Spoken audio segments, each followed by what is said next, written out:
তাকে দেখে তিনি বলেন, তুমি উক্কাসা বিন মিহসান সহ দুজন মহান মুসলিমকে হত্যা করেছ। আল্লাহর কসম, আমি তোমাকে কখনোই ভালোবাসব না। তুলাইহার উপস্থিত বুদ্ধি ছিল খুবই প্রখর।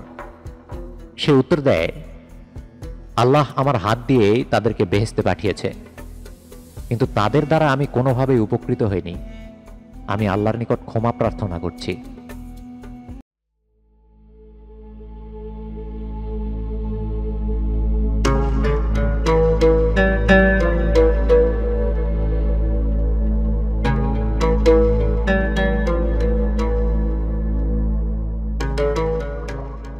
পর্বের ধারাবাহিকতায় আজ আপনারা শুনবেন ইসলামের অন্যতম শ্রেষ্ঠ বীর খালিদ বিন ওয়ালিদ রাদিয়াল্লাহু তাআলা আনহু এর জীবনী নিয়ে রচিত গ্রন্থ দ্য সোর্ড অব আল্লাহ এর বাংলা অনুবাদ আল্লাহর তলোয়ারের পর্ব ৮, আবু বকর রাদিয়াল্লাহু তাআলা আনহু এর অভিযান ও ভণ্ড নবী তুলাইহা। চলুন শুনে নেওয়া যাক আজকের পর্ব।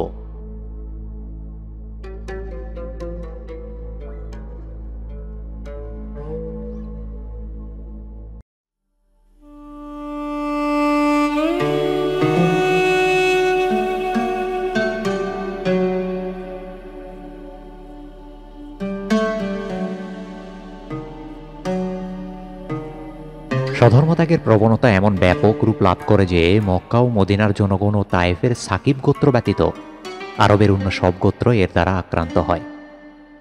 কোনো কোনো ক্ষেত্রে গোটা ধর্মই সধর্মত্যাগী হয়ে পড়ে, আবার কোনো কোনো ক্ষেত্রে অংশবিশেষ। এই পরিস্থিতিতে অনেক মুসলমানকে ইসলামের প্রতি বিশ্বাস অটুট রাখতে গিয়ে জীবন পর্যন্ত দিতে হয়েছিল। তুলাইহা বিন খোয়ালিদ ও মুসাইলামা বিন হাবিব নামের দুজন ভণ্ড নবী এবং সাজাহ বিনতে আল হারিস নামের জনৈকা ভণ্ড মহিলা নবী স্বধর্মত্যাগের এই অগ্নিশিখা চারিদিকে প্রজ্বলিত করে দেয়। রাসূলুল্লাহ সাল্লাল্লাহু আলাইহি ওয়াসাল্লামের অসুস্থতার সময়ে তুলাইহা নবুয়াত দাবি করে বসে। নবগঠিত রাষ্ট্রের রাজধানী মদিনার প্রতি তুলাইহার পক্ষ থেকে প্রবল হুমকি আসে এবং পশ্চিম মধ্য ও উত্তর মধ্য আরবের গোত্রসমূহ তাকে অনুসরণ করতে থাকে। গোত্রগুলো হলো গাতফান, তাই, হাওয়াজিন, বনি আসাদ এবং বনি সুলাইম। মদিনার ৭০ মাইল উত্তর পূর্ব দিকে আবরাক ও ২৪ মাইল পূর্ব দিকে জুকিসা নামক স্থানদ্বয়ে সধর্মত্যাগীরা সংঘবদ্ধ হতে থাকে। এই সংঘবদ্ধ দলে ছিল গাতফান, হাওয়াজিন ও তাই গোত্রের লোকজন। উসামার বাহিনী মদিনা ত্যাগের ১ অথবা ২ সপ্তাহের মধ্যেই জুকিসার সধর্মত্যাগীরা খলিফা আবু বকরের নিকট একটি প্রতিনিধি দল প্রেরণ করে প্রস্তাব দেয়, আমরা নামাজ আদায় করব, কিন্তু জাকাত দিতে পারব না। আবু বকর রাদিয়াল্লাহু তাআলা আনহু দৃঢ় কণ্ঠে উত্তর দিলেন, আল্লাহর কসম, তোমাদের নিকট যদি ১ আউন্স পরিমাণ দ্রব্য জাকাত হিসেবে পাওনা হয় এবং তোমরা যদি তা প্রদান না করো, তাহলে আমি তোমাদের বিরুদ্ধে জিহাদ ঘোষণা করব। আমি উত্তর দানের জন্য তোমাদেরকে ১টি দিন সময় দিলাম। নতুন খলিফার প্রত্যয় ও আত্মবিশ্বাস দেখে প্রতিনিধি দল হতভম্ব হয়ে যায় এবং জবাবদানের জন্য দেয়া চূড়ান্ত সময়সীমা অতিক্রান্ত হওয়ার পূর্বেই তারা মদিনা থেকে পালিয়ে যায়। তাদের পলায়নের অর্থ দাঁড়ালো খলিফার দাবির প্রত্যাখ্যান। তাদের পলায়নের পরপরই আবু বকর রাদিয়াল্লাহু তাআলা আনহু প্রত্যেকটি ধর্মত্যাগী গোত্রের নিকট দূত পাঠিয়ে তাদেরকে ইসলামের প্রতি অনুগত থেকে সকল প্রকার জাকাত প্রদান অব্যাহত রাখার আহ্বান জানান। জুকিসার সধর্মত্যাগী গোত্রের প্রতিনিধিগণ মদিনা ত্যাগ করার পূর্বেই সেখানে মুসলিম যোদ্ধাদের অনুপস্থিতির বিষয়টি লক্ষ্য করে। জুকিসায় ফিরে তারা তাদের গোত্রের লোকদেরকে খলিফার সঙ্গে কথোপকথনের বিষয়ে অবহিত করে এবং মদিনার নাজুক পরিস্থিতির কথাও বলে। ইতিমধ্যে ওই সময় অবস্থানকারী তুলাইহা তার কৌশলী ও দক্ষ সমরনায়ক ভাই হিবালের নেতৃত্বে একদল সৈন্য পাঠিয়ে জুকিসার সধর্মত্যাগীদের শক্তিকে বৃদ্ধি করে। প্রতিনিধি দলের মুখে সব কিছু বিস্তারিত শুনে সধর্মত্যাগীগণ অরক্ষিত মদিনার উপরে চরম আঘাত হানার জন্য অস্থির হয়ে পড়ে। তারা তাদের বাহিনীকে জুকিসা হতে যাত্রা করে জুহুসায় নিয়ে যায়। জুহুসাকে সমাবেশ এলাকা হিসেবে ব্যবহার করে একটি অগ্রগামী দল আক্রমণের পূর্ব প্রস্তুতি হিসাবে মদিনার আরও কাছাকাছি গিয়ে তাঁবু ফেলে। সময়টি ছিল ৬৩২ খ্রিস্টাব্দের জুলাই মাসের ৩য় সপ্তাহ, অর্থাৎ ১১ হিজরি রবিউল আখির মাসের শেষার্ধ। খলিফা গোপন সূত্রে খবর পেয়ে মদিনা রক্ষার ব্যবস্থা করেন। প্রধান মুসলিম বাহিনী উসামার নেতৃত্বে মদিনার বাইরে থাকলেও মদিনার প্রতিরক্ষা ব্যবস্থা ততটা দুর্বল ছিল না যতটা শত্রুরা ভেবেছিল। রাসূলুল্লাহ সাল্লাল্লাহু আলাইহি সাল্লামের গোত্র বনি হাশেমের বেশ কিছু যোদ্ধা তার ইন্তিকালে শোক প্রকাশের জন্য মদিনায় ছিল। তাদের সহযোগে আবু বকর রাদিয়াল্লাহু তাআলা আনহু একটি বাহিনী গঠন করেন। আবু বকরের আত্মবিশ্বাস ছিল অত্যন্ত কঠোর।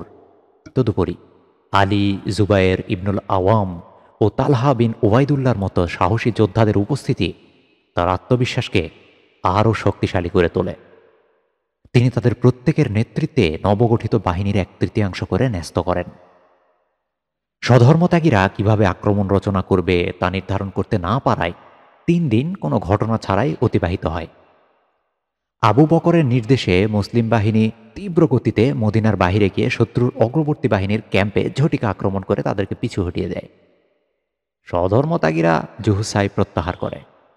মুসলিম বাহিনীর এই সফলতার খবর খলিফার নিকট পৌঁছালে তিনি তাদেরকে তথায় অবস্থানপূর্বক আদেশের অপেক্ষায় থাকতে বলেন।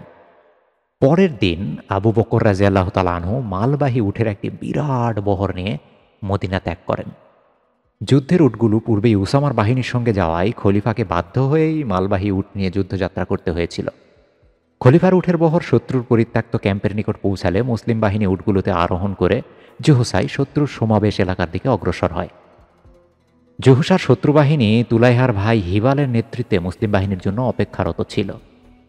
হিবাল এখানে তার সামরিক চাতুর্যের পরিচয় দিতে সক্ষম হয়। সে মুসলিম বাহিনীর অগ্রযাত্রার পথে তার সমাবেশ এলাকার কিছু সামনে একটি ঢালের পার্শ্ববর্তী খাড়া পাহাড়ের আড়ালে সৈন্য মোতায়েন করে রাখে, মানে ফাঁদ পাতে আর কি। মালবাহী উঠে আরোহণকারী শত্রুর অবস্থান সম্পর্কে অজ্ঞাত মুসলিম বাহিনী ঢালটি অতিক্রম করতে থাকে। তারা খাড়া পাহাড়টির নিকটবর্তী হলেই স্বধর্মত্যাগীরা দাঁড়িয়ে পড়ে এবং অসংখ্য পরিমাণ পানি ভর্তি ছাগলের চামড়া পাহাড়ের উপর থেকে গড়িয়ে দিতে থাকে। পানি ভর্তি চামড়াগুলো মুসলিম বাহিনীর পথের দিকে গড়িয়ে পড়তে থাকলে তারা বিকট শব্দে ড্রাম পিটাতে পিটাতে উচ্চ শব্দে চিৎকার ও তীক্ষ্ণ হাসিতে ফেটে পড়ে। মুসলিম বাহিনীর যুদ্ধের প্রশিক্ষণহীন মালবাহী উটগুলো বিকট শব্দ ও অপরিচিত অসংখ্য বস্তু গড়াতে দেখে সন্ত্রস্ত হয়ে উল্টো পথে ঘুরে দ্রুত বেগে ভাগতে শুরু করে। মুসলিমগণ তাদের ভীত সন্ত্রস্ত বাহনগুলোকে নিয়ন্ত্রণে রাখার আপ্রাণ চেষ্টা চালিয়ে ব্যর্থ হয়। অল্প সময়ের মধ্যেই তারা মদিনায় প্রত্যাবর্তন করেন। হিবালের অন্তর আত্মতৃপ্তিতে ভরে যায়। অবশ্য তার যথেষ্ট কারণও ছিল, কেননা সে অতি সহজেই মুসলিম বাহিনীকে মদিনায় ঠেলে দিতে সক্ষম হয়। হিবালের এই কৌশলের প্রেক্ষিতে এটা ভাবা যায় যে স্বধর্মত্যাগীদের মদিনার নিকটবর্তী অবস্থান হতে প্রত্যাহারটি হয়তো ছিল মুসলিম বাহিনীকে প্রলুব্ধ করে মদিনার বাইরে টেনে আনার ফন্দি। কিন্তু হিবাল এবারে ভুল করল এই ভেবে যে মুসলিমগণ ছিল ভীত সন্ত্রস্ত এবং তাদের মদিনায় দ্রুত পলায়ন ছিল দুর্বলতা। তার জানা ছিল না যে মুসলিম বাহিনীর উটগুলো ছিল মালবাহী এবং ভীত সন্ত্রস্ত ছিল এই বাহনগুলো, মানুষগুলো নয়। হিবাল তার জুকিসায় অবস্থানকারী বাহিনীর নিকটে এই সফলতার সংবাদ পাঠিয়ে তাদেরকে অগ্রসর হতে বলে। একই সন্ধ্যায় স্বধর্মত্যাগীদের গোটা বাহিনী অগ্রসর হয়ে মদিনার নিকটবর্তী যে অবস্থান থেকে তারা মাত্র একদিন পূর্বে প্রত্যাহার করেছিল সেখানেই ক্যাম্প স্থাপন করে। তাদের মনোবল ছিল অত্যন্ত উঁচু। অপরপক্ষে মুসলিম বাহিনীর প্রতিটি সদস্য ছিল ক্রুদ্ধ এবং পাল্টা আক্রমণের মাধ্যমে প্রতিশোধ গ্রহণে বদ্ধপরিকর। আবু বকর রাদিয়াল্লাহু তাআলা আনহু জানতেন যে স্বধর্মত্যাগীরা মদিনার নিকটবর্তী অবস্থানে ফিরে এসে ক্যাম্প স্থাপন করেছে। শত্রু যুদ্ধের প্রস্তুতি সম্পন্ন করার পূর্বেই তিনি আক্রমণ করার সিদ্ধান্ত গ্রহণ করেন। তার নির্দেশে মুসলিমগণ গোটা রাত তাদের ক্ষুদ্র বাহিনীকে পুনর্গঠন ও যুদ্ধের জন্য প্রস্তুত করতে ব্যয় করেন।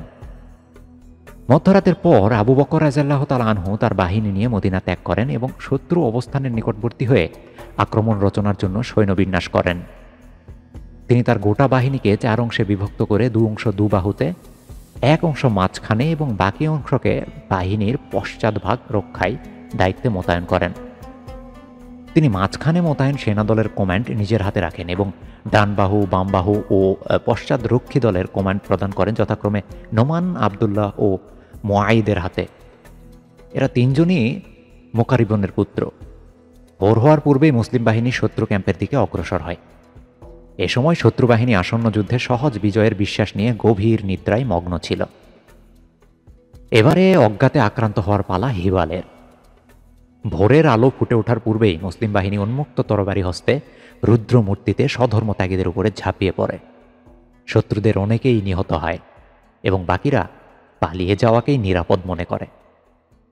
জকিস্সায় না পৌঁছা পর্যন্ত তাদের পলায়ন অব্যাহত থাকে। সেখানে পৌঁছে তারা পুনরায় সংগঠিত হলেও মনোবল আর পূর্বের মতো উঁচু ছিল না। এই দফা বিজয় হয় খলিফার কৌশলের এবং তার এ বিজয় ছিল খুবই অর্থবহ।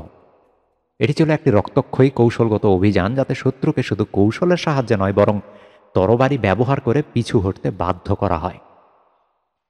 খলিফা তাঁর সৈন্য স্বল্পতার দুর্বলতাকে অতিক্রম করার জন্য শত্রুকে অজ্ঞাতে আকস্মিক আঘাত এনে হতভম্ব করে দেওয়ার পরিকল্পনা করেছিলেন এবং তিনি সফলকাম হয়েছিলেন। তাঁর একটি দ্রুত বিজয় প্রয়োজন ছিল এবং তিনি তা অর্জন করেন। কৌতূহলের বিষয় হিসেবে উল্লেখ করা যায় যে মুসলমানদের ইতিহাসে এটাই রাত্রিকালীন আক্রমণের প্রথম দৃষ্টান্ত। অবশ্য আক্রমণের এই কৌশলটি বহুল প্রচলিত হতে প্রথম বিশ্বযুদ্ধ পর্যন্ত অপেক্ষা করতে হয়েছিল। এ দফা বিজয়ের পর আবু বকর রাদিয়াল্লাহু তাআলা আনহু ভাবলেন শত্রুকে সময় দেওয়া ঠিক হবে না। আকস্মিক আক্রমণের ধাক্কা এবং দ্বিধাদ্বন্দ্ব ও বিশৃঙ্খল অবস্থা কাটিয়ে ওঠার পূর্বেই শত্রুকে আবার ধরতে হবে। সূর্য ওঠার সঙ্গে সঙ্গেই তিনি জুকিস্সার দিকে যাত্রা শুরু করেন। জুকিস্সায় পৌঁছে খলিফা পূর্বের রাতের ন্যায় সৈন্যবিন্যাস করে শত্রুর উপর আক্রমণ করেন। স্বধর্মত্যাগীরা মুসলিম বাহিনীকে বাধা দেওয়ার চেষ্টা করে, কিন্তু তাদের মনোবল এত দুর্বল ছিল যে কিছুক্ষণের মধ্যেই তারা যুদ্ধক্ষেত্র ত্যাগ করে আবরাকে পালিয়ে যায়। সেখানে গাতফান, হাওয়াজিন ও তাই গোত্রের আরও কিছু লোক সমবেত ছিল। জুকিস্সা দখল করার পর আবু বকর রাদিয়াল্লাহু তাআলা আনহু তালহা বিন উবাইদুল্লাহর নেতৃত্বে পলায়নপর শত্রুকে ধাওয়া করার জন্য একটি ক্ষুদ্র বাহিনী প্রেরণ করেন। তালহা কিছুদূর অগ্রসর হয়ে দলছুট কিছু শত্রুকে খতম করতে সক্ষম হন। খলিফা জুকিস্সা দখল করেন 632 খ্রিস্টাব্দের 30শে জুলাই বা 1-2 দিন আগে পরে, অর্থাৎ 8ই জুমাদিউল আওয়াল 11 হিজরি। আবু বকর রাদিয়াল্লাহু তাআলা আনহু নোমান বিন মুকাররিনের নেতৃত্বে একটি দলকে জুকিস্সায় রেখে মদিনায় প্রত্যাবর্তন করেন। আগস্ট মাসের 2 তারিখে উসামা তার বাহিনী সহ মদিনায় প্রত্যাবর্তন করলে ইসলামের রাজধানীর নিরাপত্তার আর কোনো অসুবিধা থাকে না। উসামা তার বাহিনী নিয়ে তাবুকে পৌঁছালে সেখানকার প্রায় প্রত্যেকটি গোত্র তাকে তীব্রভাবে বাধা দান করে, কিন্তু উসামা তার যৌবনের তেজ ও ক্ষিপ্রতা নিয়ে সব বাধা পদানত করতে সক্ষম হন। তিনি আরবের উত্তরাঞ্চলে ব্যাপক অভিযান চালিয়ে দুলমাত উল জান্দালে পৌঁছে সেখানে অবস্থান করেন, যেখানে খালিদ 2 বছর পূর্বে উকেইদারকে গ্রেপ্তার করেছিলেন। অভিযানকালে উসামা বাধাদানকারী সকলকে হত্যা করে অগ্রসর হন। উসামার অভিযানের ফলে কতিপয় গোত্র মদিনার প্রতি পুনরায় আনুগত্য প্রকাশ করে এবং ইসলামকে আবার আলিঙ্গন করে, কিন্তু কুজা অবাধ্য থেকে যায়। ফলে কিছুদিন পরে আমর বিন আল আসকে আর একটি অভিযান পরিচালনা করতে হয়। এরপর উসামা মুতায় অভিযান চালিয়ে কর ও গাসসান গোত্রের আরব খ্রিস্টানদের বিরুদ্ধে যুদ্ধ করে পিতৃ হত্যার প্রতিশোধ গ্রহণ করেন। অবশ্য এখানে বড় ধরনের কোনো যুদ্ধ সংঘটিত হয় না। তিনি বিপুল সংখ্যক যুদ্ধবন্দী ও ধন সম্পদ নিয়ে মদিনায় প্রত্যাবর্তন করেন। এই সম্পদের কিছু ছিল জাকাত হিসাবে সংগৃহীত অর্থ এবং কিছু ছিল শত্রু কর্তৃক পরিত্যক্ত। আবু বকর রাদিয়াল্লাহু তাআলা আনহু মদিনার মুসলিমগণ সহ উসামার বাহিনীকে উষ্ণ অভ্যর্থনা জানান। এই বাহিনী 40 দিন মদিনার বাইরে ছিল এবং এর প্রত্যাবর্তনে স্বস্তি ও নিরাপত্তা ফিরে আসে। জুকিস্সায় স্বধর্মত্যাগীদের পরাজয়ের খবরে অন্যান্য কটি ধর্মত্যাগী গোত্রের লোকেরা মুসলিমদের উপর খুবই বিদ্বেষপরায়ণ হয়ে ওঠে। তারা তাদের গোত্রের মুসলিম সদস্যদেরকে নৃশংসভাবে হত্যা করে, এমনকি তাদেরকে জীবন্ত দগ্ধ ও উঁচু পাহাড়ের উপর হতে ফেলে হত্যা করে। আবু বকর রাদিয়াল্লাহু তাআলা আনহু তীব্র ক্ষোভের সাথে এই খবর শুনেন এবং স্বধর্মত্যাগী প্রত্যেকটি গোত্রের বিরুদ্ধে অভিযান চালিয়ে মুসলিম হত্যাকারী প্রত্যেক ব্যক্তিকে খতম করার শপথ গ্রহণ করেন। পরিস্থিতি এখন মুসলিমদের অনুকূলে। খলিফার সাম্প্রতিক বিজয়গুলো চূড়ান্ত কিছু না হলেও মুসলমানদের মনোবল বৃদ্ধিতে সহায়তা করে। মদিনার আশেপাশের কটি গোত্র অনুতপ্ত হয়ে ইসলামকে পুনরায় আলিঙ্গন করে এবং জাকাত প্রদান করে। উসামার বাহিনী যুদ্ধবন্দির সাথে সাথে প্রচুর ধন সম্পদ নিয়ে আসে, ফলে মদিনার ধনভাণ্ডার পুনরায় পূর্ণ হয়ে ওঠে এবং খলিফা ইসলামের শত্রুদের বিরুদ্ধে সর্বাত্মক অভিযান পরিচালনার আর্থিক সঙ্গতি লাভ করেন। কিন্তু তিনি তাড়াহুড়া না করে সর্বাত্মক অভিযান পরিচালনার পূর্বে ওসামার বাহিনীকে পর্যাপ্ত বিশ্রাম দান ও যুদ্ধসাজে সজ্জিত করার সিদ্ধান্ত গ্রহণ করেন। তিনি উসামাকে তার বাহিনী সহ বিশ্রাম গ্রহণের ও সেই সঙ্গে রাজধানীর নিরাপত্তার প্রতি লক্ষ্য রাখার নির্দেশ দান করেন। খলিফার তাড়াহুড়া করে গঠিত বাহিনীটি ক্রমান্বয়ে সজ্জিত হয়ে পরিপূর্ণ রূপ লাভ করে। উসামার বাহিনী বিশ্রামরত থাকায় খলিফা এই নতুন বাহিনী নিয়ে আবরাকে একত্রিত স্বধর্মত্যাগীদের বিরুদ্ধে একটি অভিযান পরিচালনার সিদ্ধান্ত নেন। আবু বকর রাদিয়াল্লাহু তাআলা আনহু এখন স্বধর্মত্যাগীদের ঘৃণ্য অপরাধের শাস্তিবিধান ও নির্দোষ মুসলমানদের হত্যার প্রতিশোধ গ্রহণের জন্য যুদ্ধ করতে সম্পূর্ণ প্রস্তুত। আবরাক অভিযানে আবু বকর নিজেই মুসলিম বাহিনীর নেতৃত্ব দানের সিদ্ধান্ত ঘোষণা করলে অভিজ্ঞ ব্যক্তিগণ তাকে এই বলে বিরত করার চেষ্টা করেন, হে আল্লাহর রাসূলের খলিফা, আপনার উপর আল্লাহর রহমত বর্ষিত হোক। আবরাক অভিযানে মুসলিম বাহিনীর নেতৃত্ব নিয়ে নিজেকে বিপদের মুখে ঠেলে দেয়া আপনার ঠিক হবে না। আল্লাহ না করুন, যুদ্ধক্ষেত্রে আপনি নিহত হলে সব কিছু এলোমেলো হয়ে যাবে। আপনার বেঁচে থাকাটাই অবিশ্বাসীদের জন্য ভীতির কারণ। বরং আপনি অন্য কাউকে কমান্ডার নিযুক্ত করুন। তিনি শহীদ হলে আপনি আবারও একজনকে মনোনীত করতে পারবেন। আবু বকর রাদিয়াল্লাহু তাআলা আনহু খুব শীঘ্রই মুসলিম যোদ্ধাদের উপর একটি গুরু দায়িত্ব চাপাতে যাচ্ছেন। তিনি তাদেরকে এমন মরণ আঘাত হানতে বলবেন যা তারা পূর্বে কখনো করেনি, এবং এর ফলে তারা এমন বিপদের সম্মুখীন হবে যা তাদেরকে আতঙ্কিত করে ফেলতে পারে। মুসলিম বাহিনীকে তার কাঙ্ক্ষিত ভূমিকায় অবতীর্ণ করতে নিজে নেতৃত্বদানের ঝুঁকি নেওয়া ছাড়া অন্য কোনো উত্তম সমাধান তিনি আর দেখতে পান না। তিনি জবাব দেন, না, আল্লাহর নামে বলছি, আমি তা করব না। আমি কিছুতেই আমার বোঝা অন্যের কাঁধে চাপাবো না। শেষ পর্যন্ত আবু বকরের নেতৃত্বে একটি ক্ষুদ্র বাহিনী জুকিসা অভিমুখে যাত্রা শুরু করে। নোমান সেখানে খলিফাকে অভ্যর্থনা জানান। এই নোমান পরবর্তীকালে পারস্যের নিহাওয়ান্দ বিজেতা হিসেবে ইতিহাসে খ্যাতি লাভ করেন। আবু বকর রাদিয়াল্লাহু তাআলা আনহু তার বাহিনীর বাহুদয় ও পশ্চাৎভাগ রক্ষাকারী দলের কমান্ড নোমান ও ভাইদের হাতে দেন, যেমন তিনি করেছিলেন রাত্রিকালীন আক্রমণের সময়। আবু বকর রাদিয়াল্লাহু তাআলা আনহু তার বাহিনীর বাহুদয় ও পশ্চাৎভাগ রক্ষাকারী দলের কমান্ড নোমান ও তার ভাইদের হাতে দেন, যেমন তিনি করেছিলেন রাত্রিকালীন আক্রমণের সময়, এবং আবরাকের দিকে যাত্রা শুরু করেন। সময়টা ছিল আগস্ট মাসের ২য় এবং জমাদিউল আওয়াল মাসের ৩য় সপ্তাহ। মুসলিম বাহিনী আবরাকে পৌঁছে শত্রুকে যুদ্ধবিন্যাসে প্রস্তুত দেখতে পায়।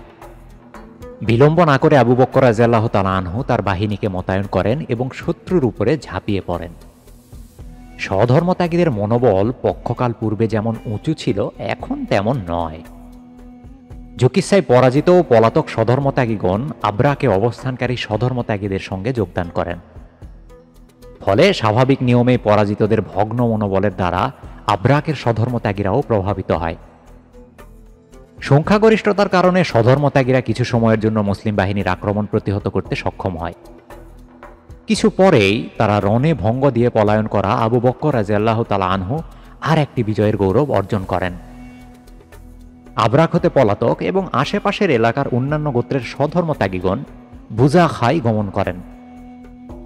স্বধর্মত্যাগীদের নেতা তুলাইহাও সামিরা হতে তথায় হাজির হয়। অবশ্য এই এলাকার কিছু গোত্র খলিফার প্রেরিত একটি দলের নিকট বশ্যতা স্বীকার করে। খলিফা আবরাক বিজয়ের পর এই দলটিকে পাঠিয়েছিলেন আশেপাশের এলাকা পদানত করার জন্য। কিছু গোত্র অনুতপ্ত হয় এবং জাকাত প্রদান করতে থাকে। যুদ্ধ বিজয়ের পরের দিন খলিফা আবরাক হতে মদিনায় প্রত্যাবর্তন করেন। মদিনায় ফিরে তিনি রাষ্ট্রীয় কাজে কদিন অতিবাহিত করেন। পরে তিনি উসামার বাহিনী নিয়ে জুকিসা অভিমুখে যাত্রা করেন। অবশ্য এই বাহিনী এখন আর উসামার বাহিনী নামে পরিচিত নয়, কেননা উসামা তার দায়িত্ব পালন করেছে এবং তার কমান্ডের মেয়াদ শেষ হয়েছে। এই বাহিনী এখন খলিফার নেতৃত্বে ইসলামের বাহিনী নামে পরিচিত। জুকিসায় পৌঁছে আবু বকর রাদিয়াল্লাহু তাআলা আনহু ইসলামের বাহিনীটিকে কটি করে বিভক্ত করেন আরবের বিভিন্ন এলাকা দখলকারী শত্রুদের মোকাবেলা করার জন্য। বস্তুত মুসলমানদের দখলে ছিল সামান্য এলাকা। এই প্রথমবারের মতো মুসলিম বাহিনীকে খলিফার কৌশলগত নির্দেশনার ভিত্তিতে স্বতন্ত্র কমান্ডের অধীনে স্বতন্ত্র মিশন দিয়ে কটি করে বিভক্ত করা হয়। এর মধ্যে দিয়ে মুসলিম কমান্ডারগণ যুদ্ধ কৌশল চর্চার এমন এক বিশাল সাম্রাজ্যে প্রবেশ করেন যেখানে তারা তাদের দক্ষতা দিয়ে গোটা বিশ্বকে বিস্মিত করে ফেলেছিলেন। 632 খ্রিস্টাব্দের আগস্ট মাসের চতুর্থ সপ্তাহে অর্থাৎ 11 হিজরির জুমাদিউল আখির মাসের প্রথম দিকে জুকিসাই আবু বকর সধর্মত্যাগীদের বিরুদ্ধে অভিযান পরিচালনার কৌশল নির্ধারণ করেন। জুকিসা ও আবরাকে সধর্মত্যাগীদের বিরুদ্ধে তার অভিযানগুলোর লক্ষ্য ছিল প্রাথমিকভাবে মদিনাকে রক্ষা করা ও শত্রুকে বৃহত্তর অভিযান পরিচালনার সুযোগ না দেয়া। কিন্তু তার মূল উদ্দেশ্য ছিল শত্রুকে প্রতিরোধ করে হাতে কিছু সময় নিয়ে মূল মুসলিম বাহিনীকে সুসজ্জিত করা। এই অভিযানগুলোর সাহায্যে আবু বকর রাদিয়াল্লাহু তাআলা আনহু শত্রুর প্রস্তুতিকে অকার্যকর করে নিজের জন্য এমন একটি ভিত্তি তৈরি করতে সক্ষম হন যেখান হতে পরবর্তী বিশাল অভিযানগুলো পরিচালনা করা সম্ভব হয়েছিল। নিজ দায়িত্ব সম্পর্কে আবু বকরের ধারণা ছিল অত্যন্ত স্পষ্ট। তাকে মোকাবেলা করতে হয় অনেককে। বুজাখায় ধর্মদ্রোহী তুলাইহা, বুসায় মালিক বিন নুয়ারা এবং ইয়ামামায় মিথ্যাবাদী মুসাইলামাকে। তাকে আরবের পূর্ব ও দক্ষিণ উপকূলবর্তী বাহরাইন, ওমান, মাহরা, হাজরামাউত ও ইয়েমেনের ব্যাপক এলাকায় ধর্মদ্রোহীদের মোকাবেলা করতে হয়। মক্কার দক্ষিণ ও পূর্ব অঞ্চলেও বিদ্রোহ দেখা যায়। এমনকি উসামার প্রত্যাবর্তনের পরপরই উত্তর আরবের কুজাও পুনরায় সধর্মত্যাগীদের দলে ফিরে যায়। এই পরিস্থিতিতে মুসলমানদের অবস্থানকে তুলনা করা যায় অবিশ্বাসের বিশাল সমুদ্রের মাঝে বিশ্বাসের ক্ষুদ্র একটি দ্বীপের সঙ্গে, বিশাল অন্ধকারের মাঝে একটি জ্বলন্ত প্রদীপের সঙ্গে।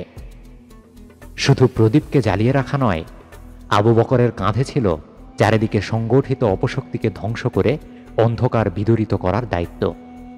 স্বধর্মত্যাগীরা ঐক্যবদ্ধ না হলেও সংখ্যায় ছিল মুসলমানদের তুলনায় অনেক গুণ বেশি। আবু বকরের সঙ্গে ছিল মুসলমানদের মধ্য থেকে বাছাই করা সে সময়ের উত্তম যোদ্ধাগণ। তার সবচেয়ে বড় অস্ত্র ছিল খালিদ বিন ওয়ালিদ, অর্থাৎ আল্লাহর তরোয়ারি। আবু বকর রাদিয়াল্লাহু তাআলা আনহু সার্বিক পরিস্থিতি বিবেচনা করে তার যুদ্ধ কৌশল নির্ধারণ করেন এবং মুসলিম বাহিনীকে কটি কোরে বিভক্ত করেন। সবচেয়ে শক্তিশালী কোরের কমান্ডার নিযুক্ত করেন খালিদকে। এই কোরের দায়িত্ব ছিল শত্রুর সবচেয়ে শক্ত ঘাঁটিতে আঘাত এনে ধ্বংস করা। অন্যান্য কোরের উপর দায়িত্ব ছিল শত্রুর প্রধান বাধা ধ্বংস হওয়ার পর অপেক্ষাকৃত দুর্বল গোত্রগুলোকে আঘাত এনে শায়েস্তা করা। দুটি কোরকে সংরক্ষিত শক্তি হিসেবে রাখা হয়, খালিদ বা অন্য কারো প্রয়োজনে সহায়তা করার জন্য। পরিকল্পনা অনুযায়ী খালিদ প্রথম অভিযান পরিচালনা করবেন। তার উপরে দায়িত্ব ছিল শত্রুর সবচেয়ে শক্তিশালী ঘাঁটিগুলো একের পর এক আঘাত হানার। তার সাফল্যের উপর ভিত্তি করে অন্যান্য কোর অভিযান পরিচালনা করবে। আবু বকরের পরিকল্পনা ছিল প্রথমে পশ্চিম মধ্য আরবের অর্থাৎ মদিনার নিকটবর্তী এলাকা শত্রুমুক্ত করা, তারপর মালিক বিন নুয়াইরা এবং সর্বশেষে প্রধান শত্রু মিথ্যাবাদী মুসাইলামাকে দমন করা। এভাবেই আবু বকর রাদিয়াল্লাহু তাআলা আনহু শত্রুর বিভিন্ন দলকে স্বতন্ত্রভাবে এবং দফায় দফায় মোকাবেলা করে শক্তির সমন্বিত ব্যবহার নিশ্চিত করেন এবং ধাপে ধাপে নিকট হতে দূরের শত্রুকে আঘাত হানার পরিকল্পনা করেন। খলিফা স্বতন্ত্র কমান্ডের অধীনে 11টি কোর গঠন করেন। প্রত্যেক কোরকে একটি করে পতাকা প্রদান করা হয়। যুদ্ধের জন্য প্রস্তুত জনশক্তিকে কোরগুলোতে ভাগ করে দেওয়া হয়। কিছু কিছু কোরকে জরুরি ভিত্তিতে অভিযান পরিচালনার মিশন নির্দিষ্ট করে দেওয়া হয় এবং কিছু কোরকে এমন মিশন দেওয়া হয় যেখানে পরবর্তীতে অভিযান পরিচালনা করা হবে। কমান্ডারগণকে নির্দেশ প্রদান করা হয় পথ হতে সাহসী যোদ্ধাগণকে দলভুক্ত করে নিয়ে লক্ষ্যবস্তুর দিকে অগ্রসর হতে। 11টি কোরের কমান্ডার ও তাদের লক্ষ্যবস্তু ছিল নিম্নরূপ: খালিদ প্রথমে বুজাখাই তুলাইহা এবং পরে বুতাই মালিক বিন নুয়াইরা, ইকরামা বিন আবু জাহল, ইয়ামামায় মুসাইলামাকে ব্যস্ত রাখা এবং আরও শক্তি সংযোজিত না হওয়া পর্যন্ত সর্বাত্মক যুদ্ধে জড়িয়ে না পড়া, আমর ইবনুল আস, তাবুক এবং দাউমাত উল জান্দাল এলাকায় কুজা ও ওয়াদিয়া গোত্রের স্বধর্মত্যাগীগণ, সুরাহবিল বিন হাসান, ইকরামাকে অনুসরণ করে খলিফার নির্দেশের জন্য অপেক্ষা করা। খালিদ বিন সাইদ সিরিয়ার মধ্যবর্তী এলাকায় কতিপয় স্বধর্মত্যাগী গোত্র। তুরাইফা বিন হাজিজ মদিনা এবং মক্কার হাওয়াজিন ও বনি সুলায়মের স্বধর্মত্যাগী গোত্রগুলো। আলা বিন হাদরামি বাহরাইনের স্বধর্মত্যাগীগণ। হুজাইফা বিন সিহসান ওমানের স্বধর্মত্যাগীগণ।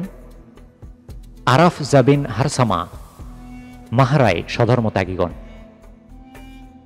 মুহাজির বিন আবু উমাইয়া প্রথমে ইয়েমেনের স্বধর্মত্যাগী এবং পরে হাজরামাউতের কিন্দা। সুয়াইদ বিন মুকাররিন উত্তর ইয়েমেনের উপকূলবর্তী এলাকার স্বধর্মত্যাগীগণ। কোর সংগঠন ও দায়িত্ব বন্টনের কাজ সম্পন্ন হওয়ার সঙ্গে সঙ্গে খালিদ যাত্রা শুরু করেন। কিছু পরে ইকরামা ও ওমর ইবনুল আসও যাত্রা শুরু করেন। বাকি কোরগুলোকে খলিফা সপ্তাহ এমনকি মাস পরে যাত্রা করতে বলেন। খালিদের অপারেশনের অগ্রগতির উপর ভিত্তি করে খলিফা বাকি কোরগুলোকে ছাড়েন। জুকিসা হতে বিভিন্ন স্বধর্মত্যাগী গোত্রের বিরুদ্ধে অভিযান পরিচালনার পূর্বে খলিফা তাদের নিকট দূত পাঠিয়ে ইসলামের শান্তির পথে প্রত্যাবর্তনের আহ্বান জানান। দূতগণ খলিফার পক্ষ হতে বিদ্রোহী গোত্রগুলোর নিকট এই বাণী পৌঁছে দেয় যে যারা ইসলামের ছায়াতলে প্রত্যাবর্তন করবে তাদেরকে ক্ষমা করে শান্তিতে বসবাস করতে দেওয়া হবে, আর যারা মুসলিম বাহিনীকে প্রতিরোধ করবে তাদেরকে যুদ্ধের মাধ্যমে নির্মূল করা হবে এবং তাদের মহিলা ও শিশুদেরকে দাসে পরিণত করা হবে। কোনো গোত্রকে আক্রমণ করার পূর্বে মুসলিম বাহিনী আজানের মাধ্যমে নামাজে আহ্বান জানাত। কোনো গোত্র আজানে সাড়া দিলেই মনে করা হতো তারা ইসলামের আনুগত্য স্বীকার করেছে। কোর কমান্ডারগণকে খলিফা নির্দিষ্ট লক্ষ্য নির্ধারণ করে দেয়া ছাড়া নিম্নরূপ সাধারণ নির্দেশনাবলীও প্রদান করেন। ১. তোমার লক্ষ্য হিসেবে নির্দিষ্ট গোত্রের সঙ্গে প্রথমে যোগাযোগ স্থাপন করো। ২. আজানের মাধ্যমে নামাজের প্রতি আহ্বান করো। ৩. গোত্রের লোকজন আজানে সাড়া দিলে আক্রমণ করিও না। আজানের পর তাদেরকে জিজ্ঞেস করো তারা জাকাত প্রদান সহ ইসলামের পূর্ণ আনুগত্য করতে প্রস্তুত কিনা। তারা তা করতে রাজি হলে আক্রমণ করিও না। ৪. যারা আনুগত্য স্বীকার করবে তাদেরকে উৎপীড়ন করা হবে না। ৫. যারা আজানে সাড়া দিবে না এবং আজানের পরেও আনুগত্যের প্রতিশ্রুতি দেবে না তাদেরকে আগুন ও তরবারির সাহায্যে শায়েস্তা করা হবে। ৬. যেসব স্বধর্মত্যাগী মুসলমানদের হত্যা করেছে তাদেরকেও হত্যা করা হবে এবং যারা মুসলমানদেরকে অগ্নিদগ্ধ করে মেরেছে তাদেরকেও অগ্নিদগ্ধ করা হবে।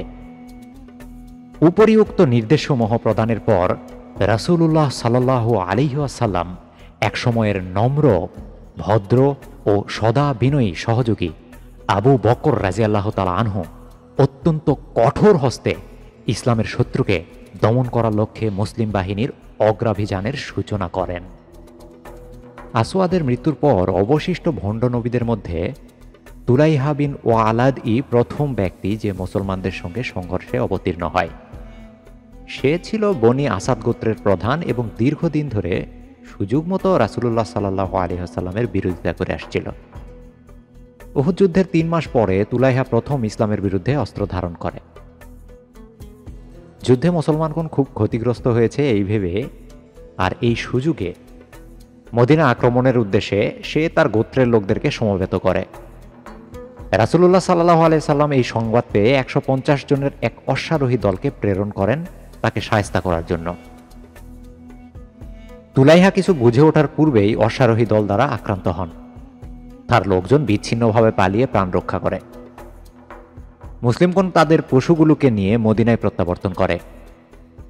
এই ঘটনায় তুলাইহা তার গোত্রের নিকট এমন হেয় প্রতিপন্ন হয় যে সে কিছুকাল নিশ্চুপ থাকে। এরপর তুলাইহা খন্দকের যুদ্ধে মুসলমানদের বিরুদ্ধে অবতীর্ণ হয়। ইহুদিদের আহ্বানে সাড়া দিয়ে সে বনি আসাদ গোত্রের একটি দল নিয়ে মদিনা অবরোধে অংশগ্রহণ করে। আবু সুফিয়ান অবরোধ প্রত্যাহার করলে বনি আসাদও তাদের আবাসস্থলে ফিরে যায়। এবারেও তুলাইহা হেয় প্রতিপূর্ণ হয়। পরবর্তীতে ৬২৮ খ্রিস্টাব্দে ৭ হিজরি মুসলিম বাহিনী খাইবারে ইহুদিদের বিরুদ্ধে অভিযান পরিচালনা করলে তুলাইহা তার গোত্রের লোকদেরকে নিয়ে ইহুদিদের পক্ষে যোগদান করে। মুসলিম বাহিনী খাইবারের পথে যাত্রাকালে তুলাইহা কয়েক দফা প্রতিবন্ধকতার সৃষ্টি করে, কিন্তু প্রত্যেকবারই ব্যর্থ হয়। শেষে এসে ইহুদিদেরকে তাদের ভাগ্যের উপর ছেড়ে দিয়ে তার বাহিনী প্রত্যাহার করে। 2 বছর পরে প্রতিনিধি দলের বছরে বনি আসাদ গোত্র রাসূলুল্লাহ সাল্লাল্লাহু আলাইহি ওয়াসাল্লামের নিকট প্রতিনিধি প্রেরণ করে তার আনুগত্য স্বীকার করে। অন্যান্য অনেক আরব গোত্রের মতো গোটা গোত্র ইসলাম গ্রহণ করে। এই ধর্মান্তরের পেছনে প্রকৃত বিশ্বাসের চেয়ে রাজনৈতিক সুবিধা আদায়ের উদ্দেশ্যই ছিল প্রধান। তুলাইহাও লোক দেখানো ইসলাম গ্রহণ করে। সে পূর্বের মতোই তার গোত্রে ভাগ্য গণনাকারী ও গোত্র প্রধান হিসেবে বিশেষ মর্যাদা ভোগ করতে থাকে। সে ভবিষ্যৎ ও ইন্দ্রিয়াতীত বিষয় সম্পর্কে বলতে পারত এবং সুন্দর কবিতা আবৃত্তি করত। রাসূলুল্লাহ সাল্লাল্লাহু আলাইহি ওয়াসাল্লামের ইন্তেকালের কয়েকদিন পূর্বেই তুলাইহা নিজেকে নবী হিসেবে ঘোষণা করে। সে তার গোত্রের লোকেদেরকে ডেকে তাকে অনুসরণ করতে বলে। রাসূলুল্লাহ সাল্লাল্লাহু আলাইহি ওয়াসাল্লামের ইন্তেকালের সংবাদ ছড়িয়ে পড়লে সে আরও তৎপর হয়ে ওঠে। স্বধর্মত্যাগের বহ্নি শিখা আরবের চারিদিকে বিস্তার লাভ করলে গোটা বনি আসাদ গোত্র তার পতাকা তলে সমবেত হয় এবং তাকে গোত্র প্রধান ও নবী হিসেবে স্বীকার করে নেয়। মদিনার সঙ্গে সম্পর্ক বিচ্ছেদের প্রতীক হিসেবে তুলাইহা তার এলাকার মুসলিম কর আদায়কারী জাররার বিন আল আজওয়ারকে বহিষ্কার করে। নিজেকে নবী হিসেবে দাবি করার পর তুলাইহা ধর্মের কিছু নিয়ম কানুন পরিবর্তনের চিন্তা করে, যাতে তার অনুসারীরা তাকে প্রকৃতই স্রষ্টার প্রেরিত পুরুষ বলে মনে করে। এ ব্যাপারে সে নামাজ পড়ার পদ্ধতিকে পরিবর্তন করাই সবচেয়ে উত্তম বিষয় হিসেবে মনে করে। সে নামাজে রুকু ও সিজদার বিলুপ্তি ঘোষণা করে। সে বলে, আল্লাহ চান না যে আমরা আমাদের মুখমণ্ডল নিচু করি এবং পিছন দিক কুৎসিতভাবে ভাঁজ করি। তোমরা দাঁড়িয়ে নামাজ পড়ো। এবং বনি আসাদ গোত্রের লোকেরা তুলাইহার পিছনে রুকু ও সিজদা ছাড়া নামাজ পড়তে থাকে। স্বধর্মত্যাগের বিস্তার লাভের সঙ্গে সঙ্গে তুলাইহার সমর্থক সংখ্যাও বৃদ্ধি পায়। উত্তর মধ্য আরবের গাতফান ও তেও গোত্রের নিকট হতেও সে সমর্থন লাভ করে। বিখ্যাত হাওয়াজিন ও বনি সুলাইম গোত্র দুটিও স্বধর্মত্যাগীদের দলে যোগদান করে এবং মুসলমানদের বিরুদ্ধে যুদ্ধ করে। তবে তারা তুলাইহার পতাকা তলে সামিল হয়নি। গাতফান গোত্রের একটি অংশের শক্তিশালী নেতা এক চক্ষু বিশিষ্ট ওয়াইনা বিন হিসন তুলাইহাকে সমর্থন জানায়। এই লোকটি খন্দকের যুদ্ধে গাতফান গোত্রের যোদ্ধাদেরকে কমেন্ট করেছিল এবং রাসূলুল্লাহ সাল্লাল্লাহু আলাইহি সাল্লাম তাকে বোকা উপাধি দিয়েছিলেন। ওয়াইনা তুলাইহাকে অন্তর দিয়ে বিশ্বাস না করলেও তার বক্তব্য ছিল, আমি কোরেশ গোত্রের কোনো নবীকে মানার চেয়ে সৌমমনা গোত্রের একজন নবীর অনুসারী হওয়াকে শ্রেষ্ঠ মনে করি। তাছাড়া মুহাম্মদ মৃত, কিন্তু তুলাইহা জীবিত। তার সমর্থন তুলাইহার জন্য ছিল খুবই মূল্যবান, কেননা সে গোটা গাতফান গোত্রকে তুলাইহার পতাকা তলে একত্র করতে সক্ষম হয়েছিল। তুলাইহা বনি আসাদ গোত্রকে সমীরাই একত্র করে। গাতফানরাও সমীরাই বনি আসাদের সঙ্গে একত্রিত হওয়ার সিদ্ধান্ত নেয়। তেও গোত্রের সদস্যরাও তুলাইহাকে গোত্র প্রধানের প্রধান ও নবী হিসেবে স্বীকার করে নেয়। তাদের এক অংশ সমীরাই তুলাইহার সঙ্গে যোগদান করে, বাকি অংশ উত্তর ও উত্তর পূর্ব খাইবারে অবস্থান করতে থাকে। তুলাইহা ইসলামের বিরুদ্ধে সর্বাত্মক যুদ্ধের প্রস্তুতি নিতে শুরু করে।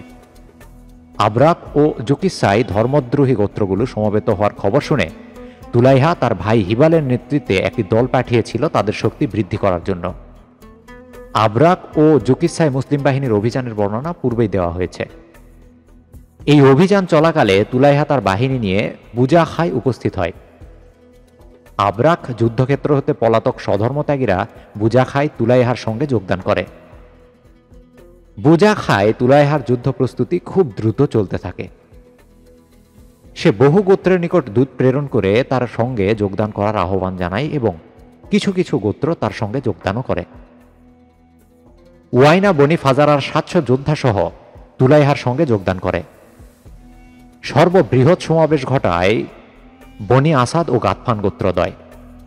তেও গোত্রের একটি অংশও বুজাখায় সমবেত হয়, তবে প্রধান অংশটি বুজাখা থেকে দূরে থাকে। খালিদের জুকিসা হতে অভিযান শুরুর প্রাককালে তুলাইহা যুদ্ধের জন্য সম্পূর্ণরূপে প্রস্তুত হয়ে যায়। খালিদ রাদিয়াল্লাহু তাআলা আনহু তুলাইহার বিরুদ্ধে অভিযান শুরুর পূর্বেই আবু বকর রাদিয়াল্লাহু তাআলা আনহু তুলাইহার শক্তি খর্ব করার পথ খুঁজতে থাকেন, যাতে বিজয়ের অধিকতর সম্ভাবনা নিয়ে লড়াই শুরু করা যায়। বনি আসাদ ও গাতফান সম্পর্কে করার কিছুই ছিল না, কেননা তারা তুলাইহার পেছনে খুব শক্তভাবে ছিল। তবে তেও গোত্রের বিষয়টি ছিল কিছুটা ভিন্ন। তুলাইহার প্রতি তাদের সমর্থন এত শক্ত ছিল না এবং তাদের সেনা প্রধান অর্থাৎ গোত্র প্রধান আদি বিন হাতিম ছিলেন একজন ভক্ত মুসলিম। আদির আয়ু ছিল 120 বছর এবং তিনি এত লম্বা ছিলেন যে তিনি ঘোড়ায় চড়তেন, তার পা মাটি স্পর্শ করত। আদি তাই গোত্রের লোকদেরকে ধর্মদ্রোহিতা থেকে বিরত রাখার চেষ্টা করে ব্যর্থ হন। ফলে তিনি তার কিছু বিশ্বস্ত সমর্থককে নিয়ে খলিফার সঙ্গে যোগদান করেন। আবু বকর রাদিয়াল্লাহু তাআলা আনহু এই সময় তাই গোত্রকে তুলাইহা থেকে বিচ্ছিন্ন করার প্রচেষ্টা চালানোর সিদ্ধান্ত গ্রহণ করেন। তাদেরকে স্বধর্ম ত্যাগ থেকে বিরত করতে না পারলে তাদের প্রধান অংশকে বুঝাই খাই তুলাইহার সঙ্গে মিলিত হওয়ার পূর্বেই বর্তমান অবস্থানে দ্রুত আক্রমণ করে ধ্বংস করা সম্ভব হবে। এতে তুলাইহার শক্তি খর্ব হবে। আবু বকর রাদিয়াল্লাহু তাআলা আনহু আদিকে প্রেরণ করেন তার গোত্রের লোকেদেরকে প্রভাবিত করার জন্য। তিনি তার সঙ্গে খালিদকেও প্রেরণ করেন 4000 মুজাহিদ সহ। খালিদের প্রতি খলিফার নির্দেশ ছিল, আদির প্রচেষ্টা সফল না হলে বর্তমান অবস্থানেই তাই গোত্রের প্রধান অংশের মোকাবেলা করো। তারপর খালিদকে বুজাখায় অগ্রসর হতে বলা হয়। খালিদ রাদিয়াল্লাহু তাআলা আনহু জুকিসা ত্যাগ করে বুজাখার দিকে যাত্রা করেন। বুজাখার কাছাকাছি পৌঁছে তিনি বামে মোড় নিয়ে আজা পর্বতের দিকে অগ্রসর হন। এই পর্বতটির পাশেই সমবেত হয়েছে তাই গোত্রের লোকেরা। আদি অগ্রসর হয়ে তার গোত্রের লোকেদের নিকট গিয়ে আল্লাহ ও তার রাসূল, আখিরাতের শাস্তি ও ইসলামের উত্থানকে বাধাদানের প্রচেষ্টায় অনিবার্য ব্যর্থতার কথা বলে তাদেরকে সত্যপথে ফিরে আসার আহ্বান জানিয়ে ব্যর্থ হন। উপায় না দেখে আদি হুঙ্কার দিয়ে বলেন, তাহলে এমন একটি বাহিনীর আক্রমণের জন্য প্রস্তুত হও যে এসে তোমাদেরকে ধ্বংস করে তোমাদের মহিলাদেরকে বন্দী করে নিয়ে যাবে। এই হুমকিতেই কাজ হয়ে যায়। তাই গোত্রের বয়স্ক লোকেরা তাকে বলে, এই বাহিনীকে দূরে রাখো যতক্ষণ পর্যন্ত না আমরা তুলাইহার সঙ্গে যোগদানকারী আমাদের ভাইদেরকে ফিরিয়ে আনতে পারি। তার সঙ্গে আমাদের একটি চুক্তি আছে। এখন এই চুক্তি ভঙ্গ করলে হয় সে আমাদের ভাইদেরকে হত্যা করবে, নয় তাদেরকে পণবন্দী হিসাবে আটক করবে। তুলাইহার নেতৃত্ব ও কর্তৃত্ব অস্বীকার করার পূর্বেই তাদেরকে ফিরে আনতে হবে।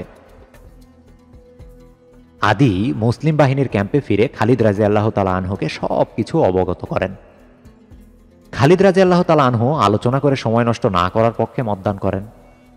তিনি স্বধর্মত্যাগীদের প্রতি খুবই কঠোর মনোভাব পোষণ করেন। আদি মাত্র 3 দিন অপেক্ষা করার জন্য বারবার অনুরোধ করে বলেন, আমি আমার গোত্রের 500 যোদ্ধাকে দেব আপনার পক্ষ নিয়ে যুদ্ধ করার জন্য। এর চেয়ে কি তাদেরকে আগুনে পুড়িয়ে মারাটাই উত্তম কাজ হবে? খালিদ রাদিয়াল্লাহু তাআলা আনহু অপেক্ষা করতে সম্মত হন। তাই গোত্রের নেতৃস্থানীয় ব্যক্তিগণ একটি অশ্বারোহী দলকে তুলাইহার নিকট প্রেরণ করে দৃশ্যত তার শক্তি বৃদ্ধি করার জন্য। তারা খালিদ রাদিয়াল্লাহু তাআলা আনহু এর বুজাখাই পৌঁছার পূর্বেই গোত্রের যোদ্ধাদেরকে তুলাইহার নিকট হতে সরিয়ে নেওয়ার জন্য গোপনে কাজ শুরু করে দেয়।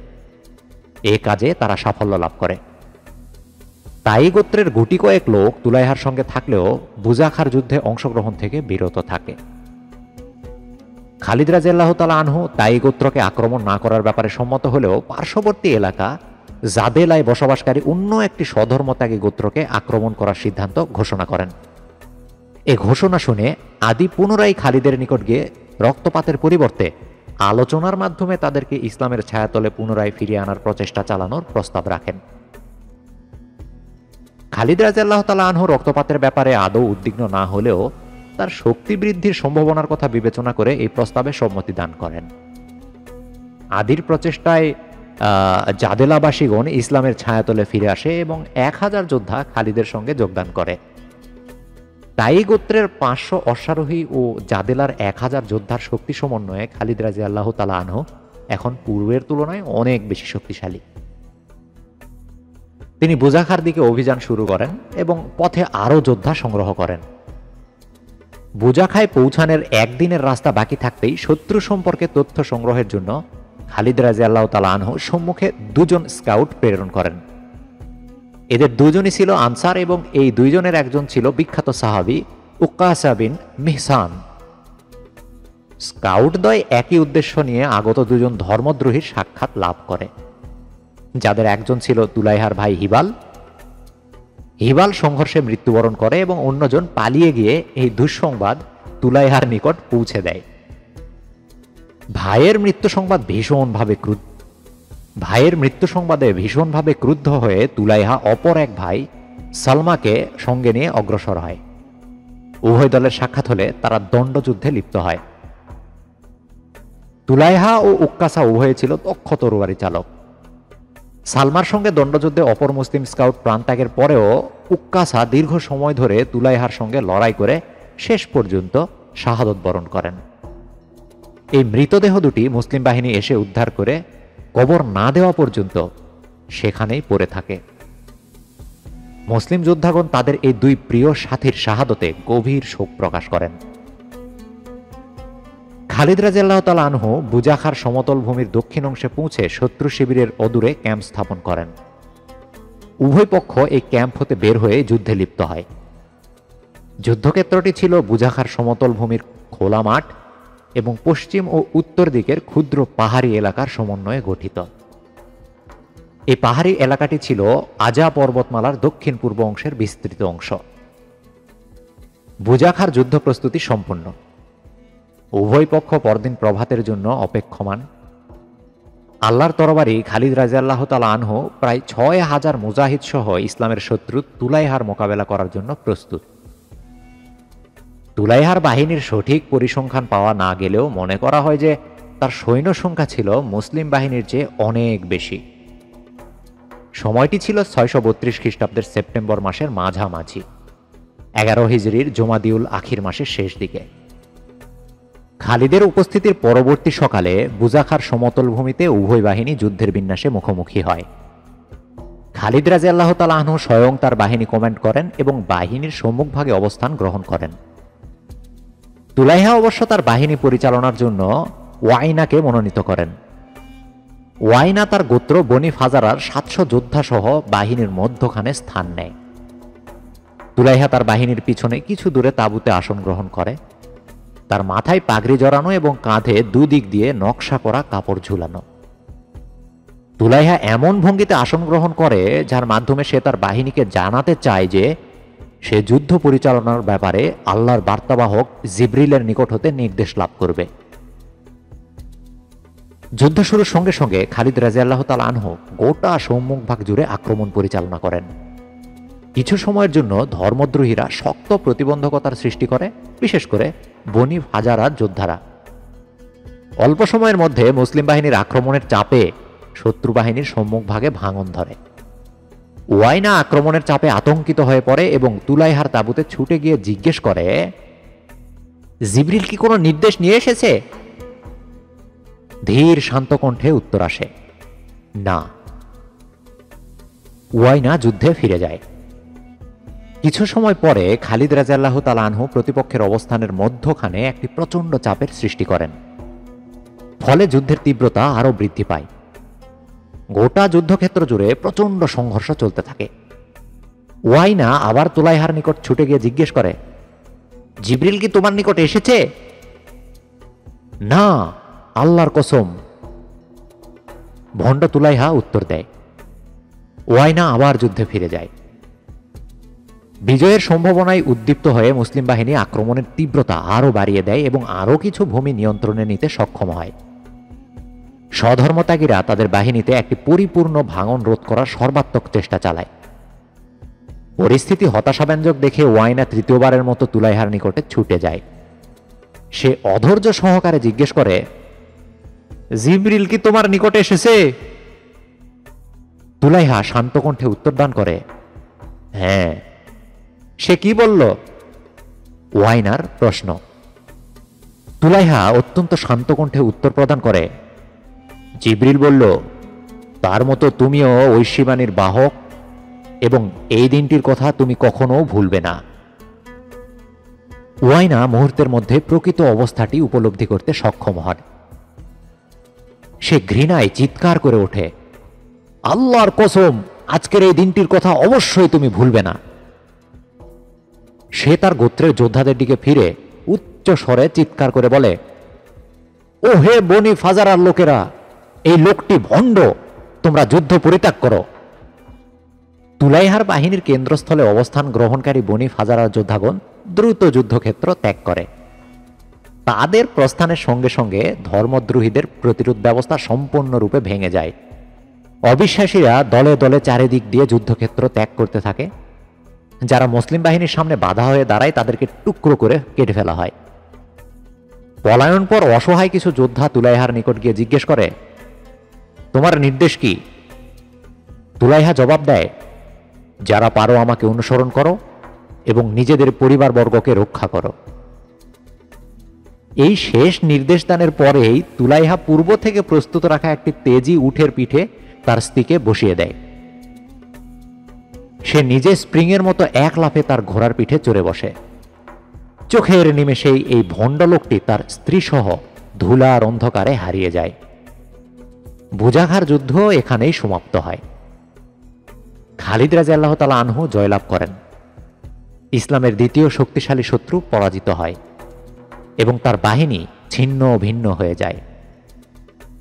তুলাইহা যুদ্ধক্ষেত্র হতে পালিয়ে সিরিয়ার সীমান্তবর্তী এলাকায় কালব গোত্রের লোকদের সঙ্গে বসবাস করতে থাকে। তার ধর্মদ্রোহিতার এখানেই সমাপ্তি হয়। তবে তার গোত্রের লোকেরা পুনরায় ইসলামের ছায়াতলে আশ্রয় গ্রহণ করে। সেও অল্প সময়ের মধ্যে ইসলামকে পুনরায় আলিঙ্গন করে এবং তার গোত্রের সঙ্গে মিলিত হয়। এমনকি সে আবু বকর রাদিয়াল্লাহু তাআলা আনহু এর শাসনকালেই মক্কায় হজ পালনের উদ্দেশ্যে গমন করে। কিন্তু খলিফা মক্কায় তার উপস্থিতির খবর জেনেও কোনো গুরুত্ব দেননি। এর 2 বছর পরে তুলাইহা মদিনা গমন করে খলিফা উমর রাদিয়াল্লাহু তাআলা আনহু এর সঙ্গে সাক্ষাৎ করে।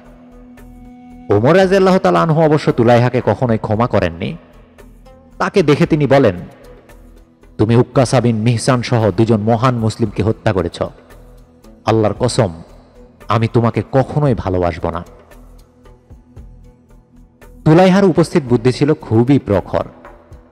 সে উত্তর দেয়, আল্লাহ আমার হাত দিয়েই তাদেরকে বেহেশতে পাঠিয়েছে, কিন্তু তাদের দ্বারা আমি কোনোভাবেই উপকৃত হইনি।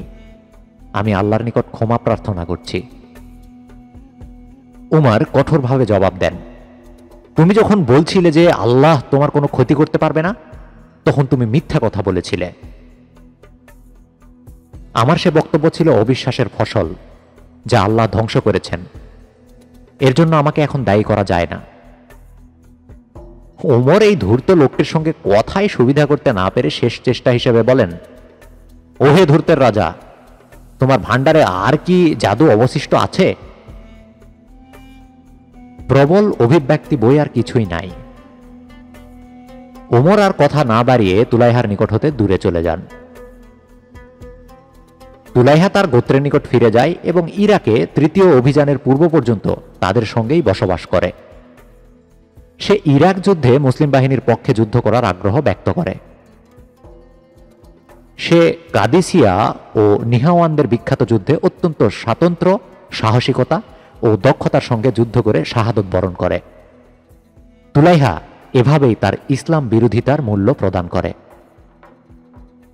যুদ্ধ শেষ হওয়ার সঙ্গে সঙ্গে খালিদ রাদিয়াল্লাহু তাআলা আনহু তার বাহিনীর কটি দলকে পলায়ন পর স্বধর্মত্যাগীদেরকে বন্দী ও পার্শ্ববর্তী এলাকা পদানত করার জন্য প্রেরণ করেন।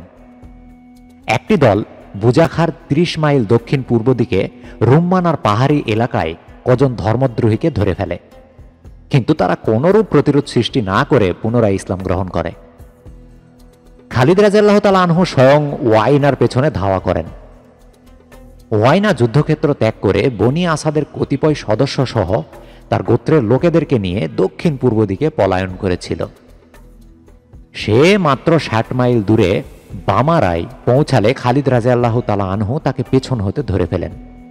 তুলাইহা সম্পর্কে ওয়াইনার মোহভঙ্গ হলেও সে ইসলামের বিরুদ্ধচারণ করার জন্য অনুতাপ না করে খালিদ রাদিয়াল্লাহু তাআলা আনহুকে রুখে দাঁড়ায়।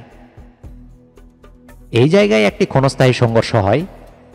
এতে কিছু ধর্মদ্রোহী নিহত হয় ও কিছু পালিয়ে যেতে সক্ষম হয়। ওয়াইনা বন্দী হয়। ওয়াইনার পিতা তার গোত্রের প্রধান ও অত্যন্ত সম্মানিত ব্যক্তি ছিল, ফলে ওয়াইনা নিজেকে রক্তের বিবেচনায় অদ্বিতীয় ভাবত। গোত্রপ্রধানদের এই তরুণ বংশধর অসহায় বন্দির বেশে মদিনায় প্রবেশ করে। যদিও খন্দকের যুদ্ধের সময় রাসূলুল্লাহ সাল্লাল্লাহু আলাইহি ওয়াসাল্লাম তার সঙ্গে শান্তি প্রতিষ্ঠার লক্ষ্যে আলোচনার প্রস্তাব দিয়েছিলেন, মদিনায় প্রবেশ করার সঙ্গে সঙ্গে ছেলেমেয়েরা তার পরিচয় জানতে পেরে তার দুর্দশা দেখে তাকে ঘিরে ধরে। তারা তাকে ধারালো অস্ত্র দ্বারা আঘাত করে সমস্বরে বলতে থাকে, ওহে আল্লাহর দুশমন, তুমি বিশ্বাস স্থাপনের পর আবার বিদ্রোহ ঘোষণা করেছিলে।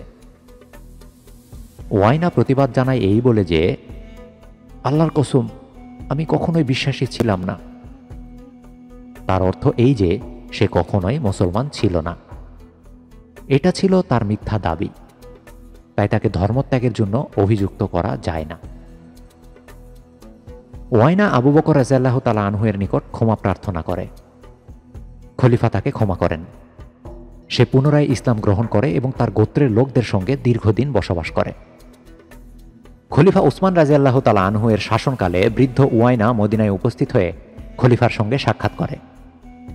সময়টি ছিল সূর্যাস্তের বেশ পরে। উসমান রাদিয়াল্লাহু তাআলা আনহু তাকে আতিথ্য গ্রহণ করে রাতের খাবারের জন্য আমন্ত্রণ জানান, কিন্তু তিনি বিস্মিত হয়ে যান এবং ওয়াইনা রোজা রাখার অজুহাতে আমন্ত্রণ গ্রহণে অস্বীকৃতি জানায়। রোজা শুরু হয় সূর্য উদয়ের পূর্বে এবং শেষ হয় সূর্যাস্তের পরে। খলিফার চোখে মুখে বিস্ময়ের ভাব দেখে ওয়াইনা দ্রুত জবাব দেয়, আমি দিনের চেয়ে রাতে রোজা রাখতে আরাম বোধ করি। ভণ্ডামির একটা লিমিট থাকা উচিত। ঘামারায় অভিযান শেষ করে খালিদ রাদিয়াল্লাহু তাআলা আনহু নাকরার দিকে যাত্রা শুরু করেন। নাকরায় বনি সুলাইম গোত্রের কিছু লোক একত্রিত হয়ে ইসলামের বিরোধিতা অব্যাহত রাখে।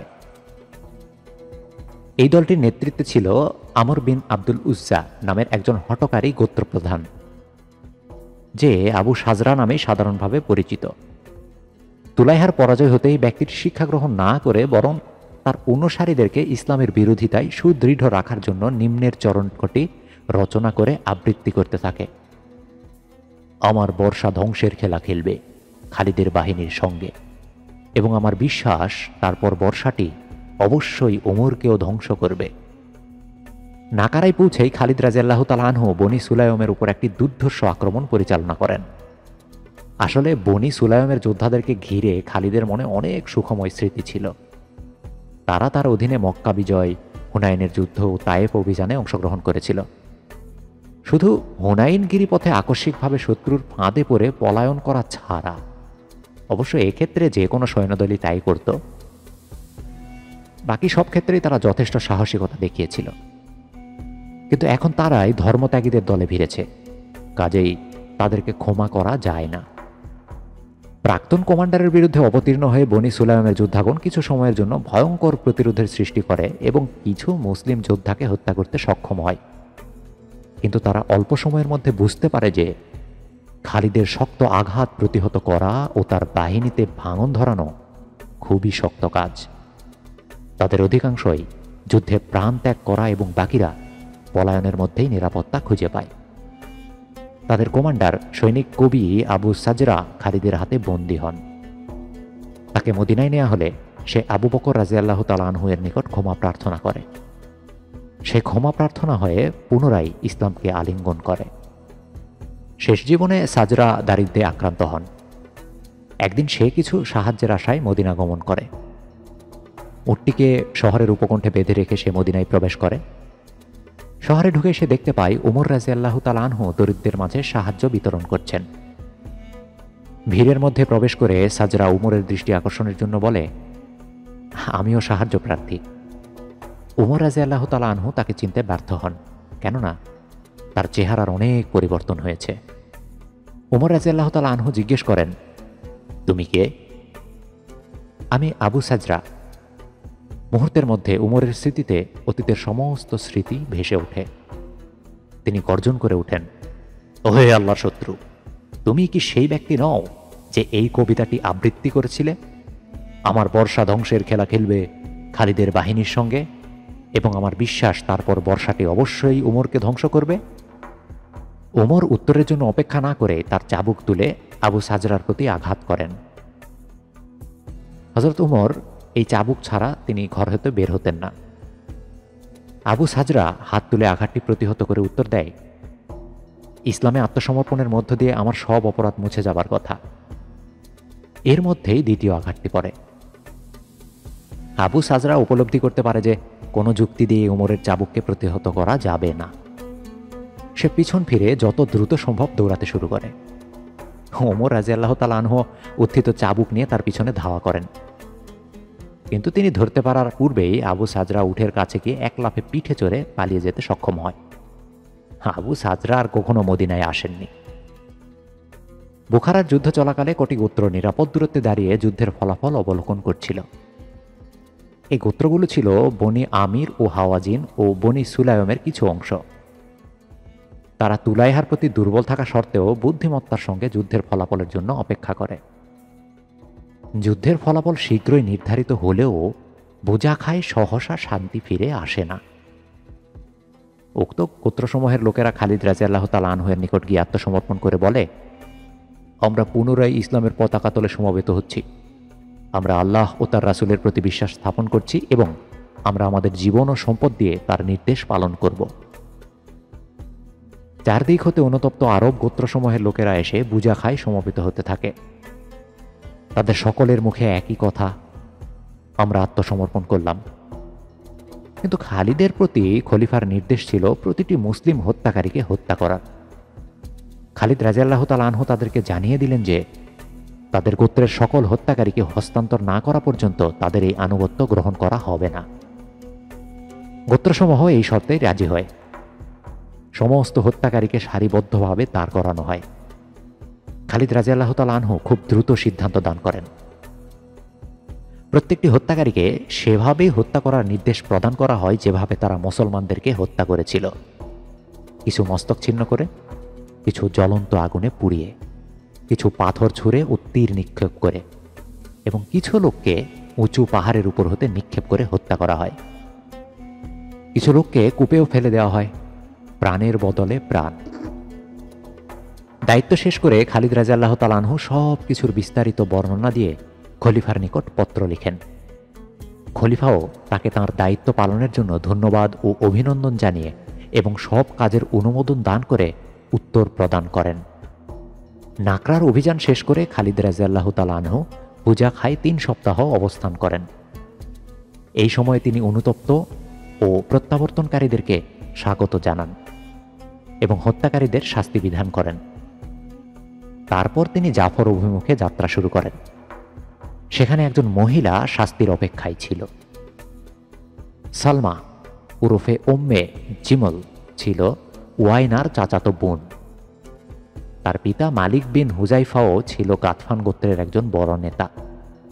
তার মা উম্মে কিরফাও ছিল একজন দুর্দান্ত মহিলা এবং নিজ গোত্রের লোকেদের নিকট তার যথেষ্ট মূল্য ও শ্রদ্ধা ছিল। রাসূল করিম সাল্লাল্লাহু আলাইহি ওয়াসাল্লামের আমলে সে মুসলিম বাহিনীর বিরুদ্ধে যুদ্ধ করে বন্দী ও নিহত হয়, কিন্তু গাতফানদের অন্তরে তার স্মৃতি ছিল খুবই উজ্জ্বল। সালমাও যুদ্ধে বন্দী হয়। মদিনায় নেওয়া হলে রাসূলুল্লাহ সাল্লাল্লাহু আলাইহি সাল্লাম তাকে দাসী হিসেবে তার স্ত্রী বিবি আয়েশা রাদিয়াল্লাহু তাআলা আনহুকে উপহার দেন। সেখানে সালমা ভালো বোধ না করায় বিবি আয়েশা রাদিয়াল্লাহু তাআলা আনহু তাকে মুক্ত করে দেন এবং সে তার গোত্রে ফিরে যায়। পিতামাতার মৃত্যুর পর সালমা নিজ গুণে গোত্রের নিকট হতে ক্রমান্বয়ে মায়ের মতো শ্রদ্ধা ও মর্যাদা লাভ করতে সক্ষম হয়। আরবের প্রথা অনুযায়ী মহিলাদের গোত্রপ্রধান হওয়াটা স্বাভাবিক না হলেও সালমা নিজ অধিকার বলে উক্ত পদে প্রতিষ্ঠিত হয়। তার মায়ের একটি চমৎকার উট ছিল। সালমা ওই উটের পিঠে চড়লে তাকে ঠিক তার মায়ের মতো দেখাতো, যা গাতফানদেরকে তাদের মৃত প্রিয় নেত্রীর কথা স্মরণ করিয়ে দিত। সালমা স্বধর্মত্যাগীদের নেত্রী হিসেবে ইসলামের একজন অন্যতম শত্রু হয়ে দাঁড়ায়। বুজাখা ও ঘামারার যুদ্ধক্ষেত্র হতে পলাতক হাওয়াজিন ও বনি সুলায়ম গোত্রের কিছু শক্ত ধর্মদ্রোহী জাফর এলাকায় সালমার সঙ্গে যোগদান করে।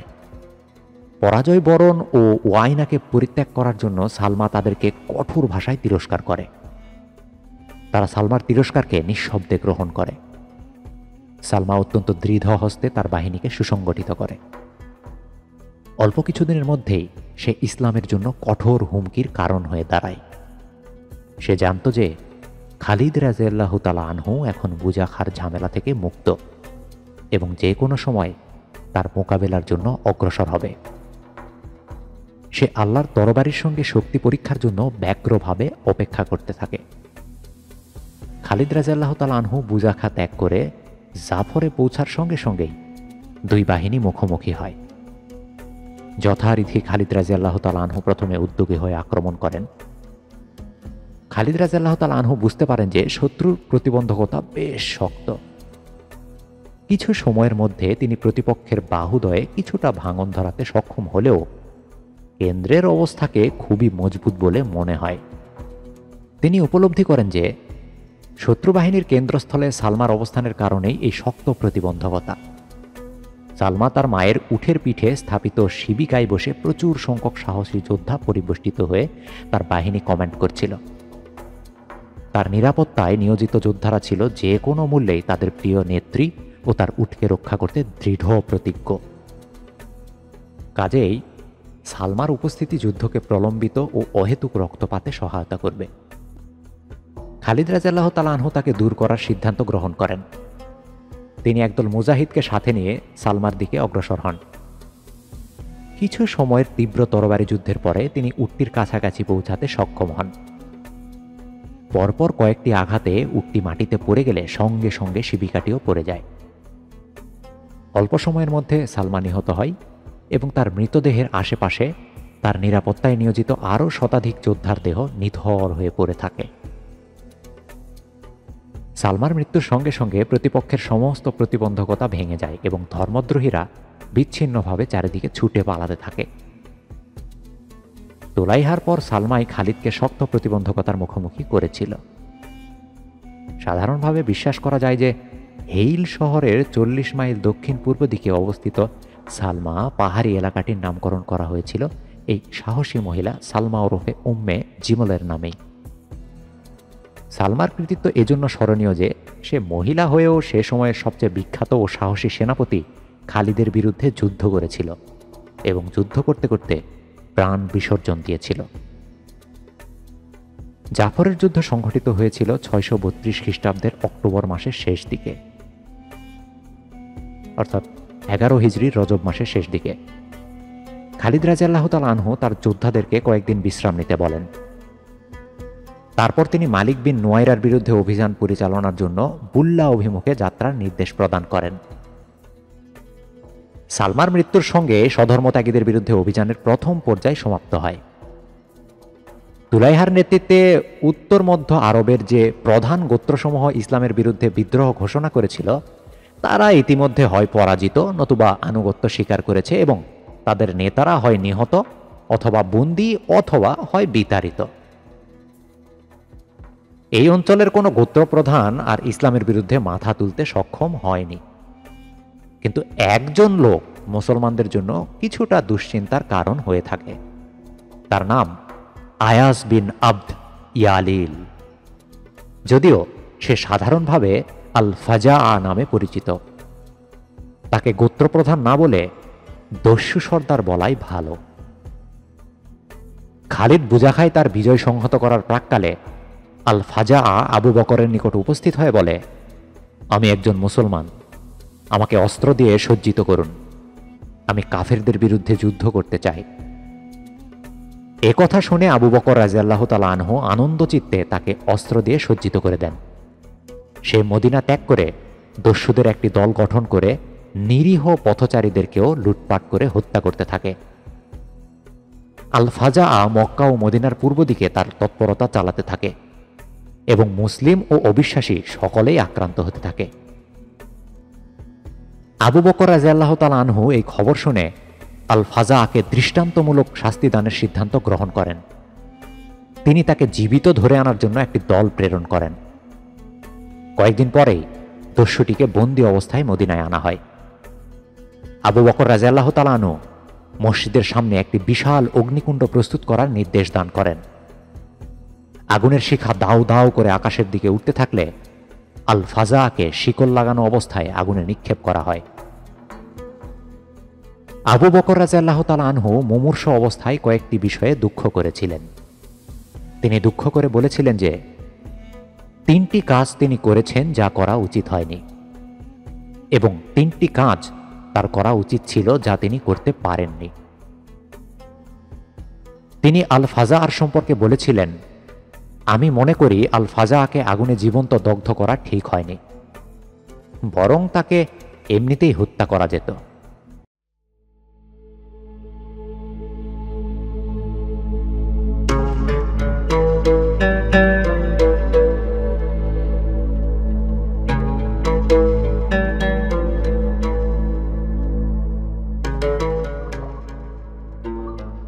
এতক্ষণ আপনারা শুনলেন ইসলামের অন্যতম শ্রেষ্ঠ বীর খালিদ বিন ওয়ালিদ রাদিয়াল্লাহু তাআলা আনহু এর জীবনী নিয়ে রচিত গ্রন্থ দ্য সৌর অব আল্লাহ এর বাংলা অনুবাদ আল্লাহর তলোয়ারের পর্ব ৮। পর্বটি আপনাদের কেমন লাগলো কমেন্ট করে জানাতে ভুলবেন না। চ্যানেলে নতুন হয়ে থাকলে চ্যানেলটি সাবস্ক্রাইব করুন। আপনি নিজে শুনুন, আপনার প্রিয়জনের সঙ্গে শেয়ার করুন। আগামী পর্বে আপনারা শুনবেন ভণ্ড নবী ও মহিলা নবী এবং মালিক বিন নুয়াইরার পতন। সবার সুস্বাস্থ্য কামনা করে এবং আগামী পর্ব শোনার আমন্ত্রণ জানিয়ে আজ এখানেই বিদায় নিচ্ছি। ধন্যবাদ।